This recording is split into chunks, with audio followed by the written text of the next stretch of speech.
আবারও ট্যাব কেলেঙ্কারির খবরের দিকে নজর রাখবো। আরো বাড়লো ট্যাব কেলেঙ্কারির অভিযোগ। শহরে মোট 9টি থানায় অভিযোগ দায়ের করা হয়েছে। মোট 105 জন পড়ুয়ার টাকা গায়েব। এই নিয়ে সিট গঠন করে তদন্ত করছে গোয়েন্দা বিভাগ। আপনাদের জানিয়ে রাখবো, বিভিন্ন জায়গা থেকে যে অভিযোগ উঠে আসছে ট্যাব কেলেঙ্কারি নিয়ে, আরো বাড়লো ট্যাব কেলেঙ্কারির অভিযোগ। আমাদের সঙ্গে টেলিফোন লাইনে রয়েছে প্রতিনিধি রিয়া মাঝি। রিয়া, কি জানা যাচ্ছে, কোথা থেকে কতগুলো অভিযোগ জমা পড়েছে ইতিমধ্যে?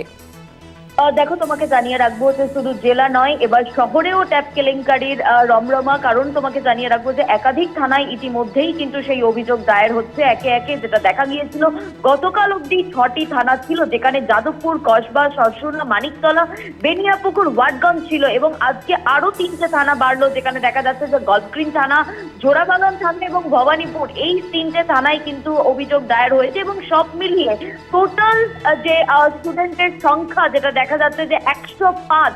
এবং এই মর্মে ইতিমধ্যেই লালবাজারের গোয়েন্দা বিভাগ তারা একটি সিট গঠন করেছে, এবং সেই সিট গঠন করেই কিন্তু তদন্ত প্রক্রিয়া তারা চালাচ্ছে। কারণ তোমাকে জানিয়ে রাখবো যে গত পরশুদিন চোপড়া থেকে যে দুজনকে গ্রেপ্তার করা হয়েছিল, তাদেরকে ট্রানজিট রিমান্ডে আজকেই আনা হচ্ছে এবং কোর্টে প্রডিউস করা হবে। কিন্তু এর পাশাপাশি যেমনটা তাদেরকে প্রিলিমিনারি যে তদন্ত বা তাদেরকে জিজ্ঞাসাবাদ করা হয়েছিল, সেই জেলাতে উঠে এসেছে যে এই দুজনকে, যাদেরকে চোপড়া থেকে গ্রেপ্তার করেছিল, তারা কিন্তু শুধুমাত্র 300 টাকার বিনিময়ে তাদের অ্যাকাউন্ট ভাড়া দিয়েছিল, এবং সেই অ্যাকাউন্টে 10,000 করে টাকা ঢুকবে, এবং সেই টাকা থেকে 300 টাকা থাকবে সেই ব্যক্তির কাছে, এবং বাকিটা চলে যাবে যার থেকে যে ভাড়া নিয়েছিল তার কাছে। এবং সেই ব্যক্তিকে, সেই বিষয়টাই কিন্তু জানার চেষ্টা করছে তদন্তকারী আধিকারিকরা।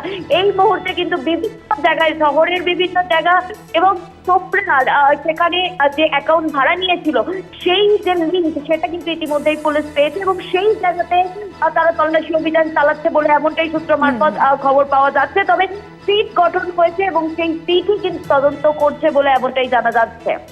ধন্যবাদ জানাবো তোমাকে রিয়া। আমাদের সঙ্গে টেলিফোন লাইনে ছিলেন প্রতিনিধি রিয়া মাঝি। আপনাদের জানিয়ে রাখবো, শহরে মোট 9টি থানায় অভিযোগ দায়ের করা হয়েছে এই ট্যাব কেলেঙ্কারি নিয়ে, অর্থাৎ আরো বাড়লো ট্যাব কেলেঙ্কারি নিয়ে অভিযোগ।